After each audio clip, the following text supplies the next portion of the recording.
Good evening. Just on time. Señor López. Buenas noches.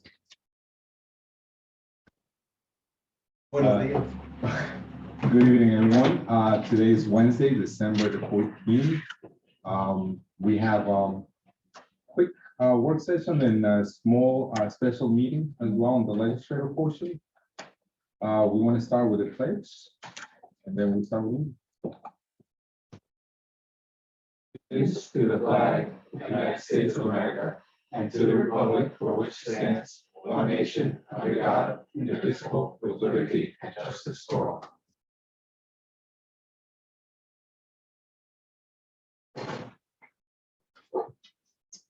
We'll take the roll when we get into the special meeting, so we can go right into the work session at this time. You want to do a work session first? Yeah, because some of the topics in the work session will be dealt with resolutions in the special meeting. No problem. Thank you, sir. It's all yours. Okay, so we have been talking about our driver safety agreement. We have done some revisions with input from the board and from the union, and we feel we have a draft now that is ready for approval. Marissa Rockison is also here via Zoom, our personnel director, if you have any questions. But I think that, you've all read it. The driver safety agreement is basically just making sure that when we're driving our village vehicles, or anybody who's driving, any village employees or volunteer who's driving a village vehicle, is making sure that they are basically following the rules of the road. So certainly no texting, no smoking, no, not having other family members or friends in the cars, things like that. Marissa, is there anything you want to add? Well, thanks, Karen. Yeah, no, I mean, I think this is a pretty comprehensive safety agreement. It covers, all of the basics. It's something that, as we looked at other municipalities, it's a pretty standard safety agreement. And I think it's something that, the village, should be happy to have. And, it's pretty standard, I think. No. Does anybody have any questions? I think I'm off the field.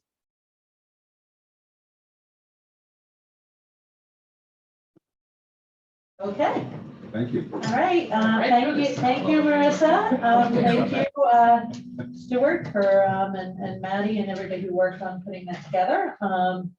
Our next topic is our Project Mover. Moving forward on Project Mover, we have a contract that we need to execute with the consulting firm that is going to be doing the work on behalf of Project Mover. As you know, the consulting firm is really the group that did all the work to get the grant, with a lot of support from staff, but really it was they got the opportunity, brought the opportunity to us, and as they progress, a lot of this implementation goes through the consulting group. So I'm going to turn it over to Stuart and Maddie to discuss that more specifically and what our next steps are.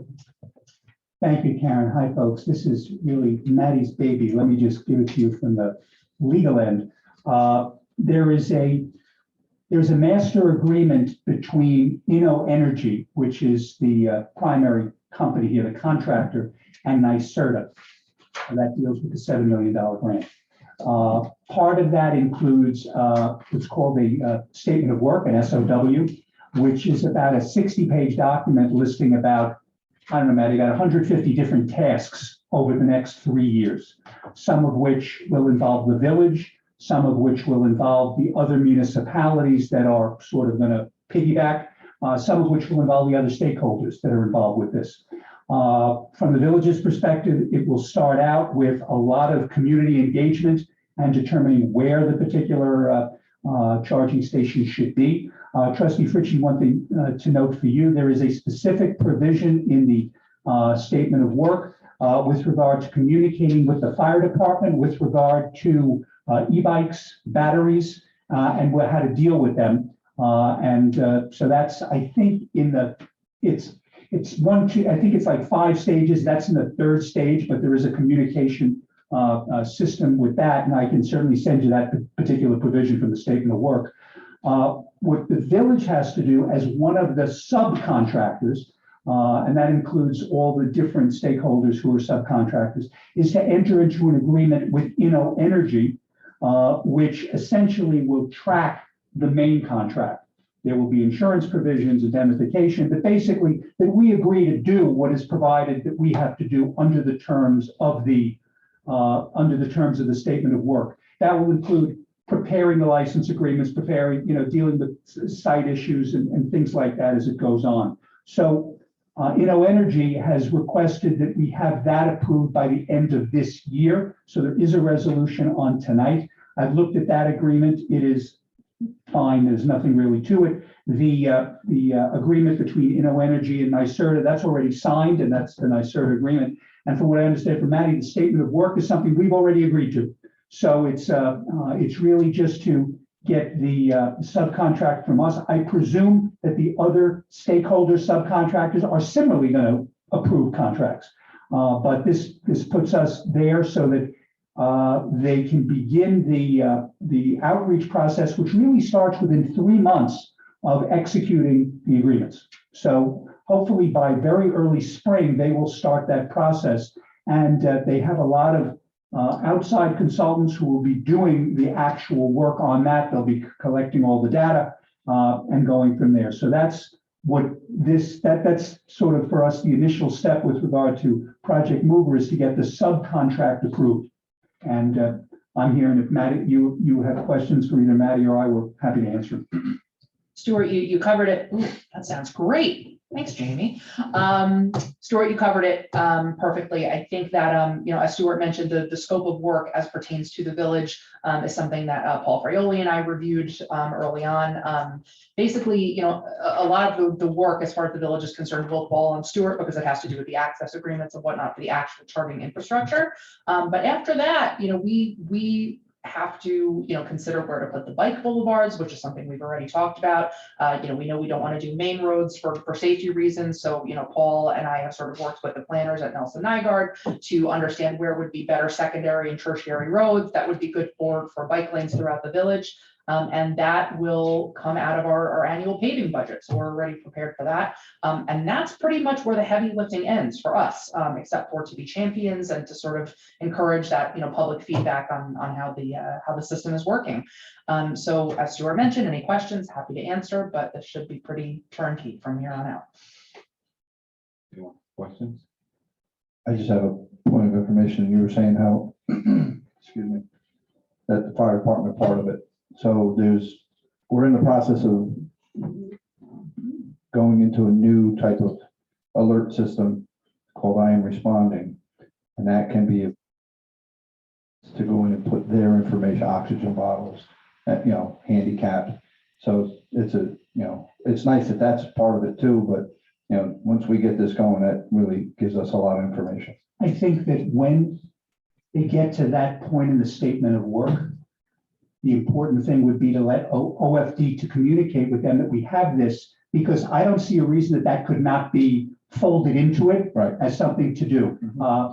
One thing from reading the statement of work, education is a really big part of this in terms of how to use the bicycles, how to charge the bicycles, safety and things like that. So, and that's really from Energy and Acton will be really their role in terms of that, but they do have a specific role with regard to OFD.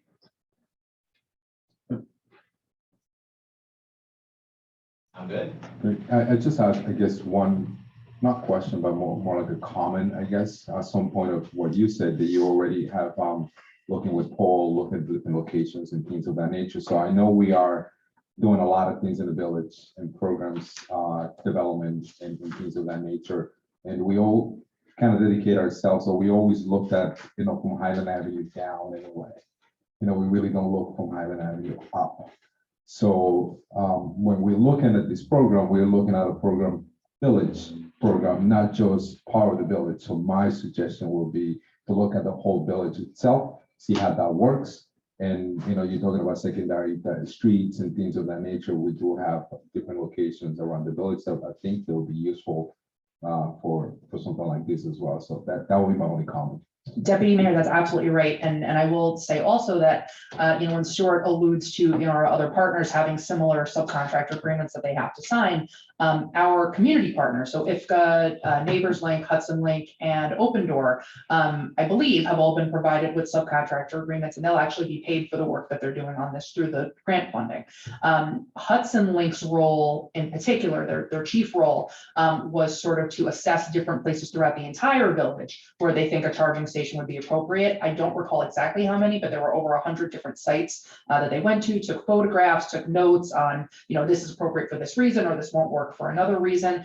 So absolutely. And, the access agreements, as Stuart mentioned, will all each have to come before the board. So for whatever reason you say, it seems like you guys are really concentrating on one specific area. Have you given any thought to X, Y, and Z? There will definitely be times for intervention to make those corrections as we move forward.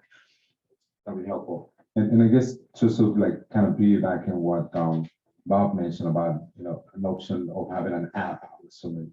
I think with all these things that we are doing throughout the village, from parking to biking to parking lots and all that stuff. I think at some point, obviously we have the historic sites. I think at some point we should be looking after all the projects that have been sort of more or less an 80 to a 90%. We should look at an app that actually combines all these options, or having something that combines all. But that's not now. That's just a couple of years. Remember Hopstop? Yes. Yeah. Like a Hopstop. Yeah. for Pretty opposite. much. Yeah. Exactly. Fine. Thank you. We okay? All right. Thank you, Stuart. Thank you, Maddie. Thank you, Karen. Okay. So next, our annual agreement with the SPCA is up for renewal. As we work with the SPCA. They help us with our stray animals to make sure that they receive shelter, as well as the trap, neuter, and release program. The contract in terms of scope is basically the same. There's some slight adjustments in cost due to increases in veterinary cost and material costs. So with that, I will turn it over to Stuart. Thank you, folks. The contract was just received this week from the SPCA. As Karen mentioned, the base cost, which is what we pay monthly, of $2,860.91, that remains the same. That's an annual fee of $34,330.94. The increase relates to spay and neuter procedures, which are increased to $60. And looking at my notes here, spay procedure this year was $55, neuter was $40, so that's an increase. And again, they said that's because of an increase in veterinary costs. There are some additional new charges. There's a sedation charge if, in fact, the animal is found to have already been altered, but they have already sedated. There's a $25 charge. There's some additional surgical charges of $40, and if the cat turns out to be pregnant, there's a $10 charge.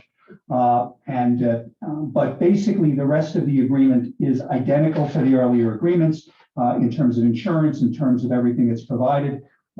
As you know, the way the process is now is we have folks from the Cat Protection Council who get the forms from OPD. OPD checks the forms, and then they are permitted to get the cats. SPCA will only bill for what has been approved by OPD. That was something, we had an issue with that, I think 2 years ago. That has been since taken care of. So this is essentially the same agreement with a slight uptick on some of the costs with regard to the feral cats. It's great that they are now back, obviously, in their brand new headquarters back in Briarcliff, no longer up in Cortland. So that travel time is down. We just have a resolution tonight to approve this agreement, and that will go into effect on January 1. Thank you, Stuart. Anyone on the board? So these costs are mainly for cats, for trapping them, fixing them. The $60 fee, that relates, that's the feral cat fee. No. I want to turn it off and then plug it in. Wait, yes. Everybody's headphones. Do you know how many cats are processed through this time of year? Dale, do you have that information in terms of where we are in terms of. We're getting our money. I can tell you just from Oh, here we go. reviewing the bills, between like 3 and 6 a month. I mean, we're not talking about a huge amount of cats. But in a year, that's, Mhm. okay. All right, and no other services? Well, This money? they provide their regular services if there are stray dogs or things Okay, like that. okay. So these services relating to the spay and neutering are outside of what is their monthly cost. So this is the animal control officer were to see a stray dog or anything like that, they will take that in, and that's the fees that come in with regard to that. And that fee is remained constant. It's for this year, and I think it's remained constant the past couple of years. So they've been close on that. It's the feral cat fees that have slightly increased because of what's been going on.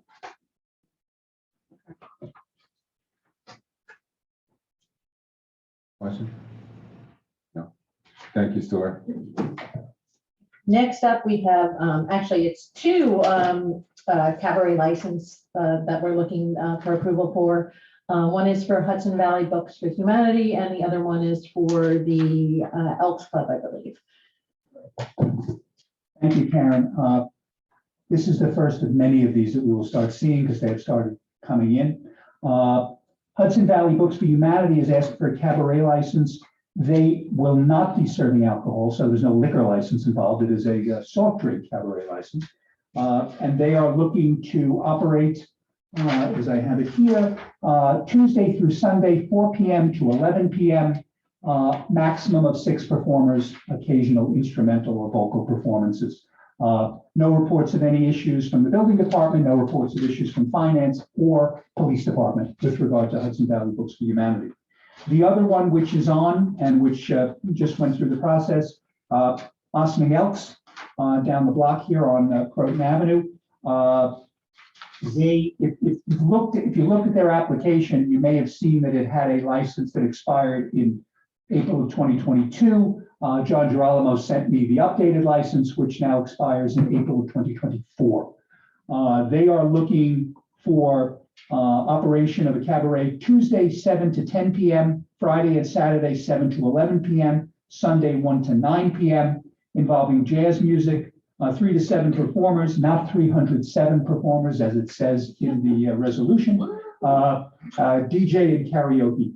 And again, like with the Hudson Valley Books for Humanity, they passed building inspection and no calls from the fire department and no issues vis-a-vis finance. So we would ask that both of these cabaret licenses be granted to those locations. And as I said, we've gotten a lot more in that are in the process of being processed as we speak. But these are the two that have gone through the process right now.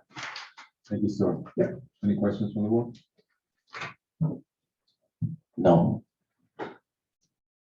Now, just refresh my memory, Stuart, in regards to what they had asked in the past, is that the same timeframes that they did? I believe that the Hudson Valley Books for Humanity, I believe, is slightly more hours, because first of all, I think they initially started with a 1 day and then they moved up. But I think the Tuesday through Sunday, 4 to 11 is more. I believe that initially actually they were going to go until 8 p.m. And I think they've now actually gone up to 11. So that's an increase there. I believe that with regard to the Elks, that's pretty much the same as it was before. I don't think that that's any change. But Hudson Valley Books for Humanity, that's an increase. And I believe the reason that they're applying for the license here is it's less expensive to apply for an annual license because they can only get so many daily licenses. And but again, it's only soft drinks and there'll be some snacks served. But I believe that they have increased the hours. I think initially it was like maybe 6 to 9, and now so they've gone 4 to 11 Tuesday through Sunday. Okay. No problem. Thank you, Stuart. Sure. We have nothing else on our work session agenda. Do I have a motion to move into our special meeting? So moved. Second. All in favor? Aye. Aye. Okay, no one opposed. We are now in the special meeting portion, and I will put on one hat and take off the other. Let me just mark the time. Martha will get upset if I don't. 7:52. I got it. Okay, let me take the roll, if I may. Trustee Fritchie. Present. Trustee Lopez. Present. Trustee White. Present. Deputy Mayor Quezada. Present. And Mayor Levin is absent this evening. We've already done the pledge.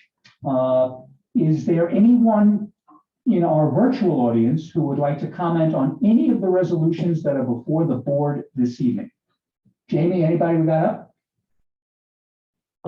That's a no, so we'll That's a move, no. Sorry. we'll move to our resolutions. Resolution A, resolution approving 2023 cabaret license for Hudson Valley Books, Inc., DBA Hudson Valley Books for Humanity, 67 Central Avenue, Ossining, New York. So, oh, I thought you were just shortcutting, right? I'm actually going to. My plan is to read the first. Hesitated, so I was jumping in My there. plan is to read, my plan is to read the first and just the result, so we're gonna make it easy. Whereas pursuant to chapters 100 and 171 of the Code of the Village of Ossining, the authorized representative of the business Hudson Valley Books, Inc., DBA Hudson Valley Books for Humanity, 67 Central Avenue, Ossining, New York, presented an application to the village clerk as licensing officer for a cabaret license where only soft drinks are to be served. And be it resolved, here we go, that pursuant to the code, the Board of Trustees hereby approves a cabaret license for 2023 for Hudson Valley Books, Inc., DBA Hudson Valley Books for Humanity, where only soft drinks are to be served as follows: Hudson Valley Books, Inc., DBA Hudson Valley Books for Humanity, days, hours, Tuesday through Sunday, 4 p.m. to 11 p.m., occasional instrumental and/or vocal performances, maximum 6 performers. Do I have a motion? So moved. Second. All in favor? Aye. Any opposed? Thank you. Resolution B.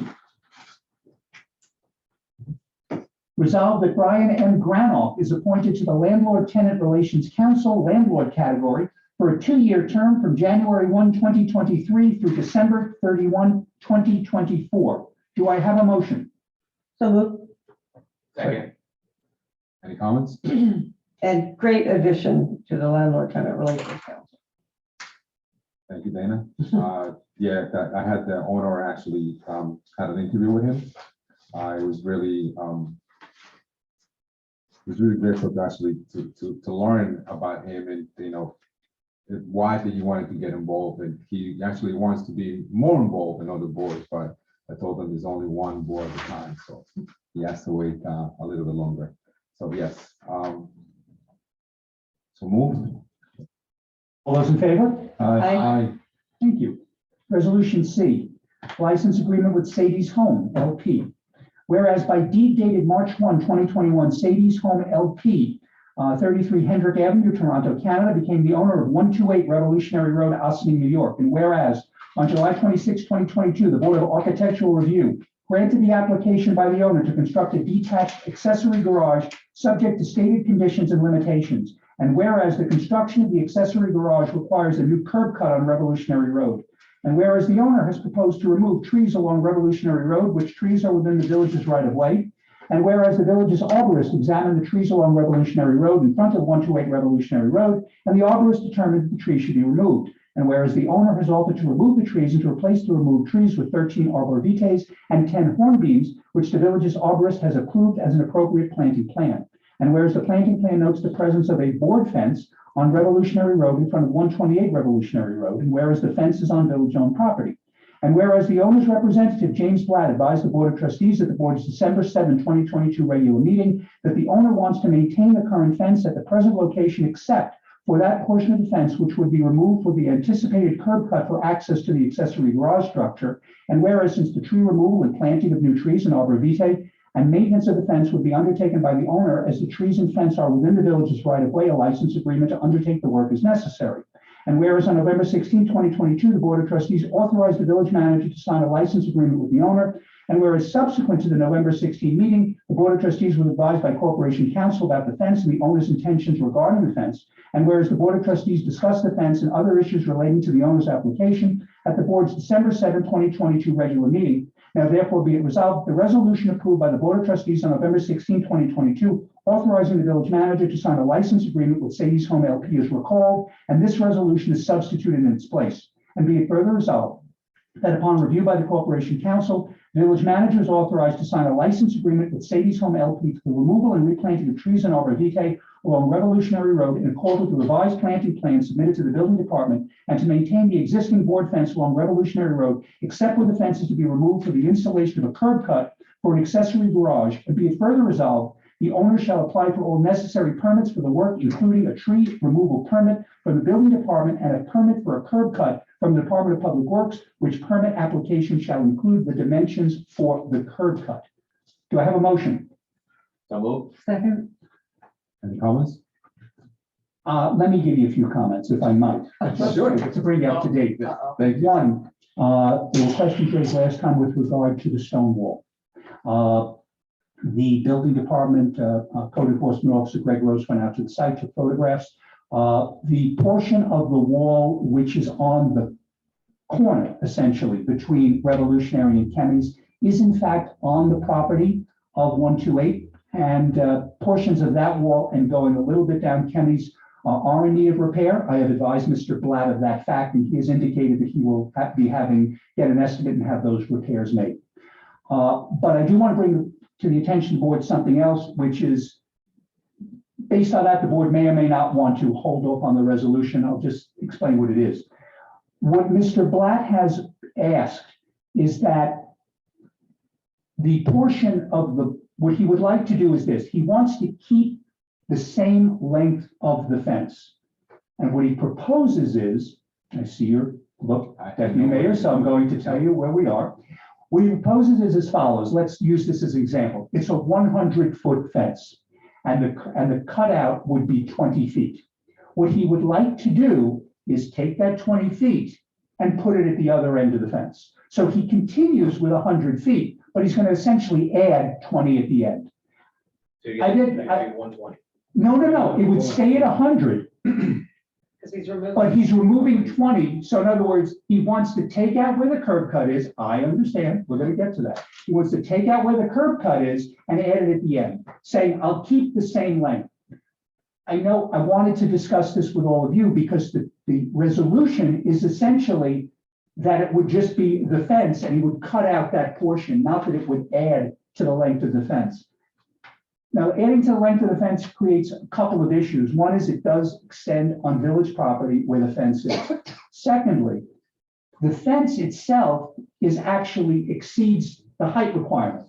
So this board last week had essentially said, well, if that's all he's going to take out, we're okay with that. But if he goes beyond, what we're basically doing is allowing him to have a height of the fence which is beyond what the village code, I believe, is 3 feet. This fence is, I believe, over 5 feet.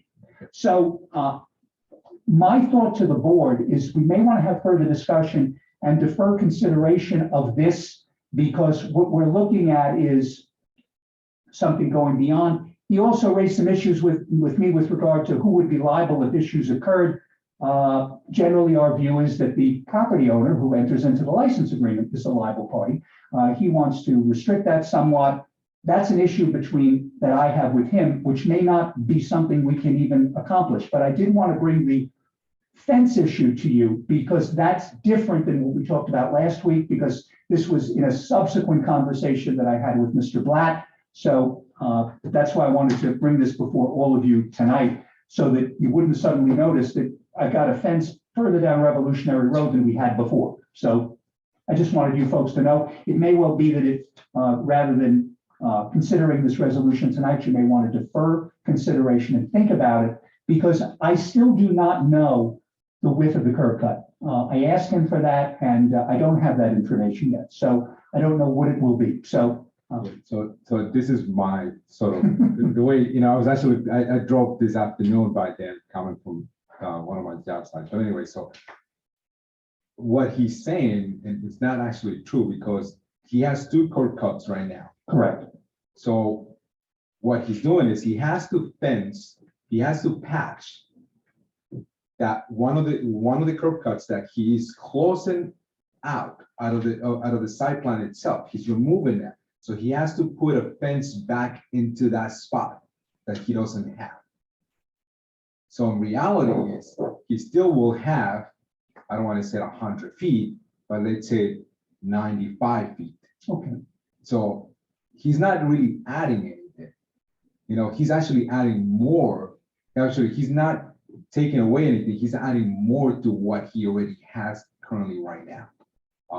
So And I can tell you during my conversations, I said, I want to be very clear. What you're proposing is that the amount of the curb cut would be added essentially at the far end of the fence. Yeah. And he said that's exactly what he wants to do. not only that, Now, that would then, again, that creates a situation that the fence goes beyond where it is, which is not what is in this resolution.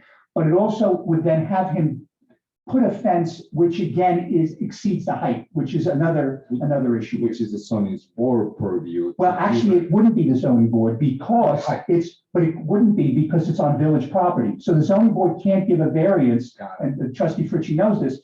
They can't give a variance to anything that's on the only entity that can essentially allow that would be you as a board. The zoning board would have no authority to do it. He can always do a setback, sure, and put a fence that meets the criterias on his Well, property. he could do as you suggested last week, if in fact any portion of the fence is moved, which is what I put into the license agreement, he would then put the fence essentially onto his own property, which is what we talked about last week.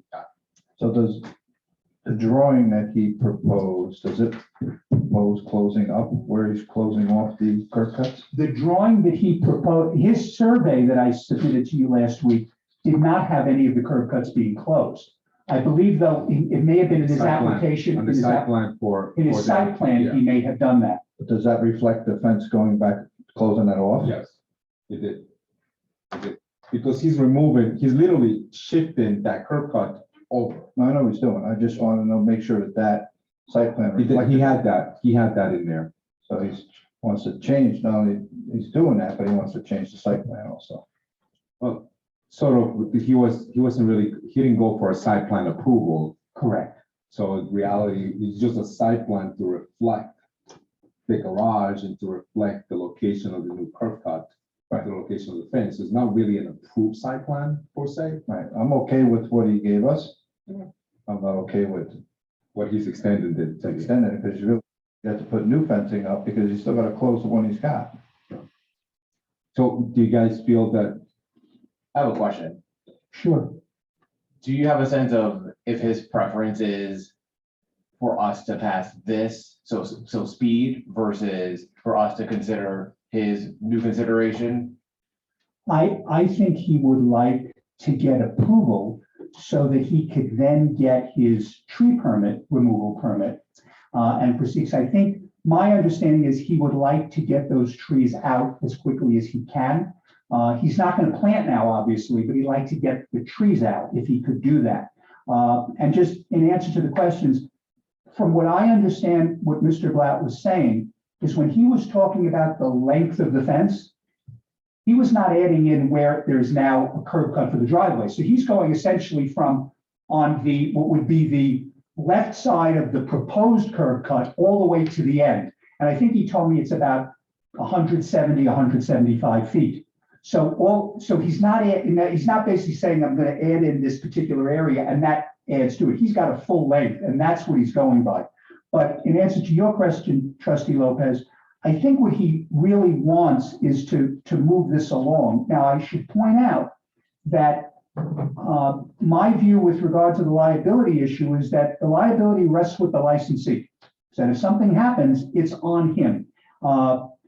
He doesn't, want it as strict as that. I don't think we can budge on that, to be honest. He did ask if we could limit the period of time of the license to essentially his lifetime or, whoever is the owner of the property.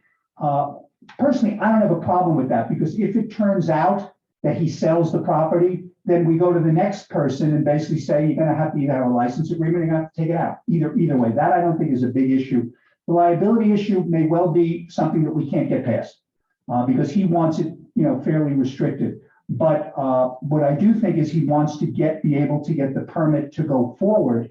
I am happy, though, to indicate, if it's a sense of the board, that while there's no objection to what was discussed last week, which is to take that out and keep it as it is, there is an objection from the board to any extension of the fence.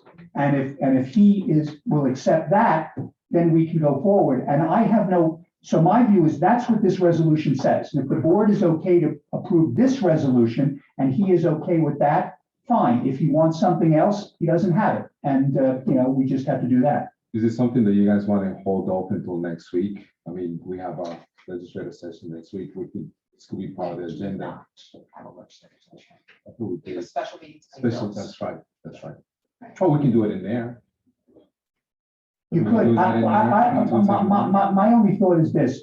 This resolution says exactly what you guys wanted Yeah, this. right, right. So my view is, this is okay. I have the license agreement based on this. Yeah. If he chooses to sign it, fine. If he doesn't, Great.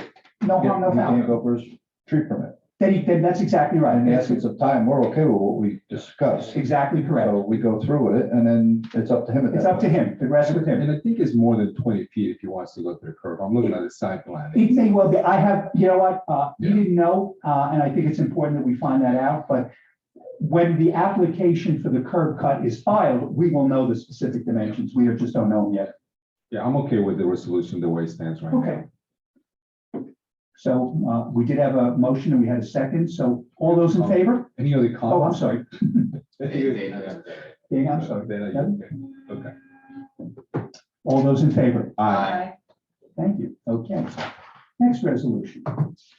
Okay.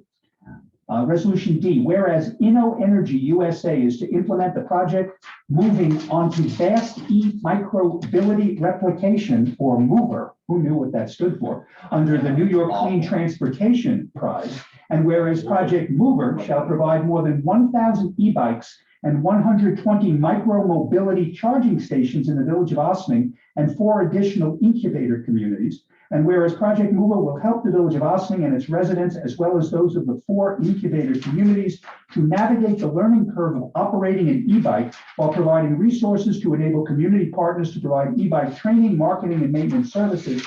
And whereas InnoEnergy LLC, USA rather, is a party to certain New York Research Development Authority NYSERDA agreement dated October 24, 2022, pursuant to which InnoEnergy has undertaken certain obligations to implement Project Mover. And whereas pursuant to the contract agreement between InnoEnergy and NYSERDA, InnoEnergy will subcontract with certain parties, including the village of Ossining, to perform certain of InnoEnergy's obligations under the contract with NYSERDA. Now therefore be it resolved that following review by the Corporation Council, the village manager is authorized to sign the subcontract agreement with InnoEnergy USA. Do I have a motion?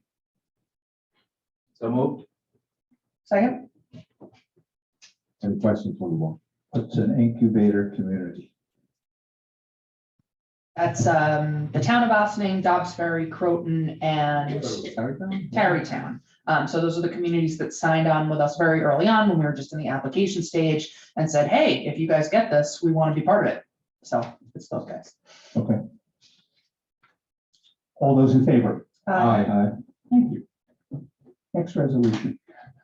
Resolution E, whereas the Village of Ossining Code, Section 88-8 provides in part, it shall be the duty of any owner or person legally in possession of real property in the Village of Ossining to cut and remove all grass, weeds, and rank vegetation in average height greater than 12 inches, and to remove all brush, dead, or noxious weeds within 10 days after notice to cut and remove the same has been served. And whereas pursuant to Section 88-10 of the code, where the owner fails to timely cut and remove the grass, brush, etc., the village manager shall direct the superintendent of the Department of Public Works or a designee thereof to have the grass, weeds, or vegetation as detailed in Section 88-8 cut and removed. And whereas pursuant to Section 88-11 of the code, invoices were sent to the persons legally in possession of the premises, and those persons were to pay the invoices within 20 days. And whereas Section 88-11 then provides, upon failure of the owner to pay the aforementioned invoice, the superintendent of public works shall certify the amount to the village treasurer. The amount so certified shall thereupon become and be a lien upon the property and shall be added to and become part of the taxes next assessed and levied on such property to be collected and enforced in the same manner as taxes. And whereas pursuant to Section 229-6A of the code, every owner, lessee, tenant, occupant, or other person having charge of any building or lot of ground in the village abutting upon any street, avenue, or public place shall remove or cause the snow or ice to be removed entirely from the sidewalk or public way abutting such building or lawn or lot of ground. And whereas pursuant to Section 229-6B, Where the snow or ice is not timely cleared, the Director of Operations of the village shall forthwith proceed to clean or cover the sidewalk or public way and the cost or expense of doing such work shall be ascertained by the Director of Operations. And whereas section 229-6C of the code provides the cost of work and materials furnished pursuant to subsection B, as the same shall appear from the report of the Director of Operations on file in the office of the village clerk, may be sued for and recovered from the owner, lessee, tenant, occupant, or other person having charge of the building or lot of ground abutting a public sidewalk or public way from which snow or ice has been removed pursuant to such section by the village, and shall be a lien upon the premises reported to have been cleaned or covered pursuant to such section, and may be assessed against the same in the village tax roll. Now therefore be it resolved that pursuant to section 88-11 of the code, the unpaid fees for cutting and removal as set forth in the attached statement from the village treasurer be in the same hereby are levied upon the property in default and added to the annual tax levy with respect to such property. And be it further resolved, the amounts hereby shall be collected and enforced in the same manner and at the same time as may be provided for the collection and enforcement of village taxes.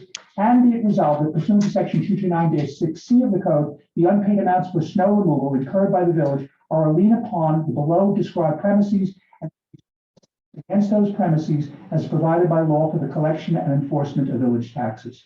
Do I have a motion? So moved. Second. Any comments from the board?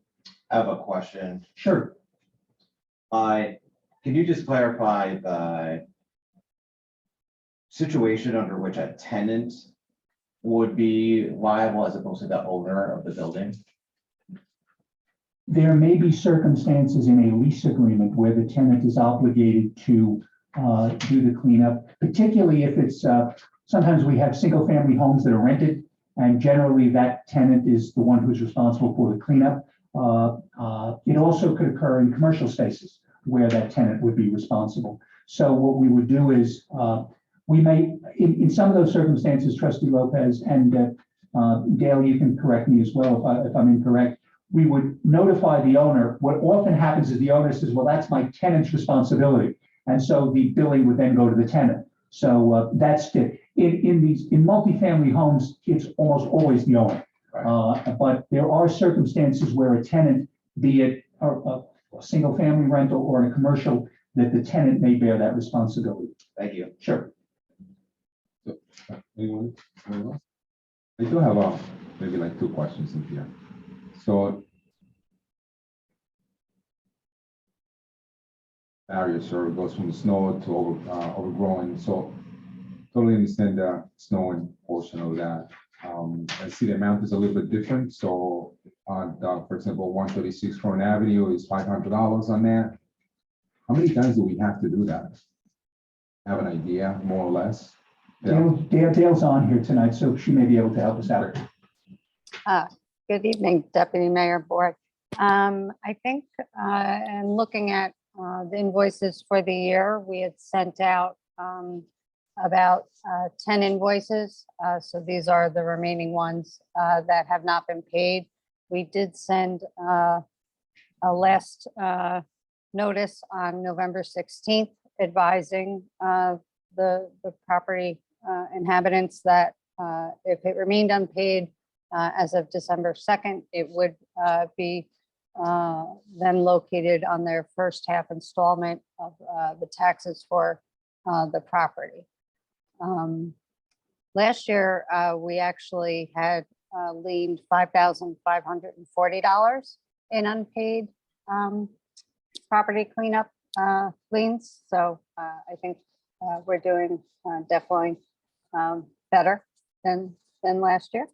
But it's I would rather not lien them, but unfortunately that's where we are. So thank you, Dale. So my question was, how many invoices did the property 136 receive last year? This is the only the one invoice that's showing here for property cleanup. Yes. Right, and I just realized which difference is- property it is. The difference is Yeah. based on the size Yeah, of the job. I just realized the property after, that's what I Googled. So my other question is just for people to understand a little bit more, the overgrowing. Stuart, what is the height of? So what technically is overgrown at some point? 12 inches. Thank you. That's all the two questions I have. Thank you. Anyone else? No? All those in favor? Aye. Aye. Resolution F. Whereas the village treasurer has presented to the Board of Trustees a statement setting forth the amounts of all delinquent unpaid water and sewer charges in arrears located in the village limits, including penalties, with the identification of the real property affected. And whereas pursuant to section 11-1118 of the village law, such water charges are a lien upon the premises affected thereby. And whereas pursuant to section 452 of the general municipal law, such sewer charges are a lien upon the premises affected thereby. Now therefore be it resolved that pursuant to section 11-1118 of the village law and section 452 of the general municipal law, the unpaid water and sewer charges plus penalties as set forth in the submitted statement from the village treasurer be and the same hereby are levied upon the property in default and added to the annual tax levy with respect to such property, and be it further resolved that the amounts levied hereby shall be collected and enforced in the same manner and at the same time as may be provided by law for the collection and enforcement of village taxes. Do I have a motion? So moved. Second. Any questions from the board? Folks, resolution G, and thank you, Dale. We have one more. Whereas by resolution dated September 5, 2018, the Board of Trustees declared that an emergency existed as set forth in the Emergency Tenant Protection Act. And whereas by resolution dated February 25, 2019, the Board of Trustees modified the September 5, 2018 resolution so that the ETPA would only apply to buildings completed prior to January 1, 1974 with 21 or more units. And whereas New York Unconsolidated Law, Section 8628B provides the legislative body of any city, town, or village acting to impose regulation of residential units pursuant to the provisions of this act may impose on the owner of every building containing housing accommodations subject to such regulation an annual charge for each such accommodation in such amount as it deems necessary for the expenses to be incurred in the administration of such regulation. And whereas New York Unconsolidated Law, Section 8628E provides in part the failure to pay the prescribed assessment not to exceed $20 per unit for any accommodation subject to this act shall constitute a charge due and owing to such city, town, or village which has imposed an annual charge for such housing accommodation pursuant to subdivision B of this section. Any such city, town, or village shall be authorized to provide for the enforcement of the collection of such charges by commencing an action or proceeding for the recovery of such fees or by the filing of a lien upon the building and lot. Such methods for the enforcement of the collections of such charges shall be the sole remedy for the enforcement of this section. And whereas pursuant to the 2019 Housing Stability and Tenant Protection Act, the annual ETPA stabilization fee is $20 per unit. And whereas the village received from the New York State Homes and Community Renewal an invoice for $14,700 based upon a charge of $20 per unit with 735 eligible units. And whereas the village may assess a surcharge for its administrative costs in connection with the ETPA program. And whereas by resolution dated September 2, 2020, the Board of Trustees authorized the village treasurer to assess a $5 per unit surcharge for each of the ETPA eligible units, have the finance department send out notices to the owners of the eligible units of the $5 surcharge, and that payment must be made to the finance department by a certain date, and that the aforementioned notice should advise owners of eligible ETPA units that if payment is not timely made, the outstanding amount should be added as a lien on the building's property tax bill.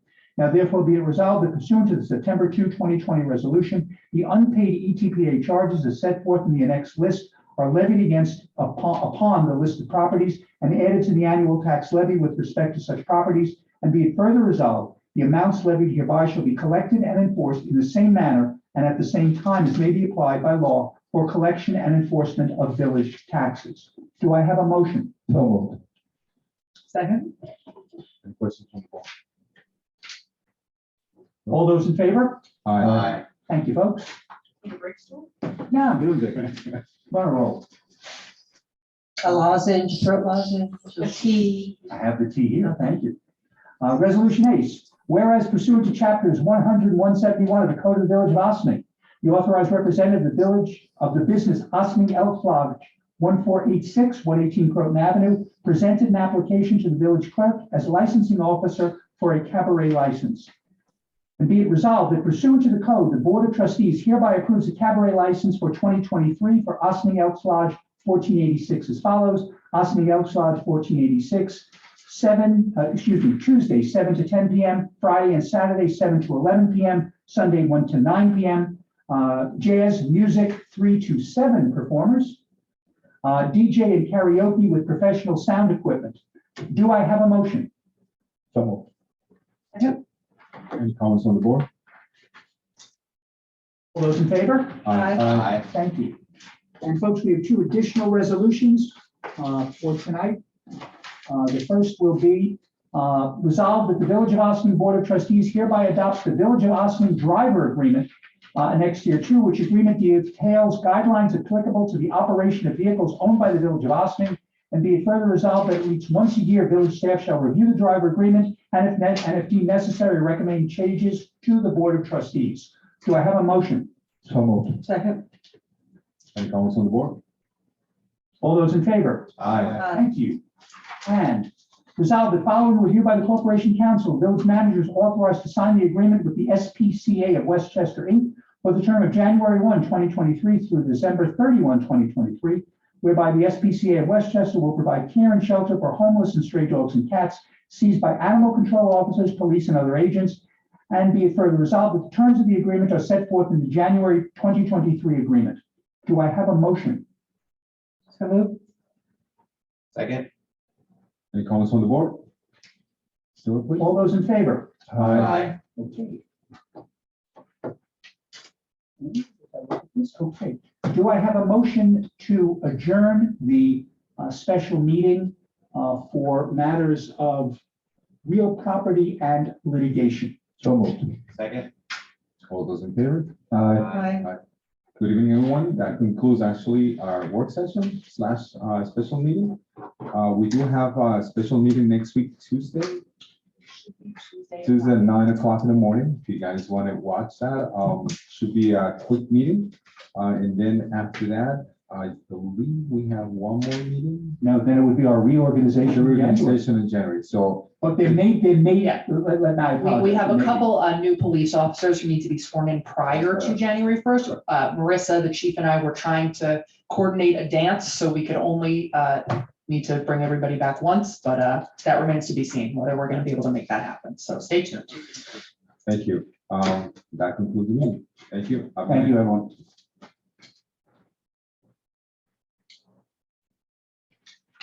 Wait a second.